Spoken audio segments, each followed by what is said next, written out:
Just what is happening? We are mocking each other because there's no persecution against the church. So once the persecution comes to the church, you know what it does in return? It unites the church. It unites the church. Because now we're going to pray for one another sitting. Therefore, they will start to preach and protect the name of Jesus.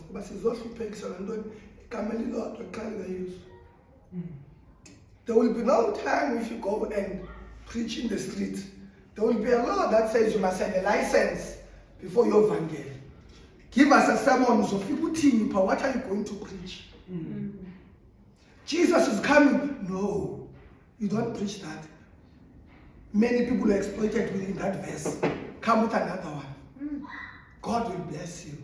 If you're going through troubles, if your children are not listening, Jesus is going to fix them. He's going to solve the problems. Good, that's a good message. He's building the society. Go. You see where it's going? You see where it's going?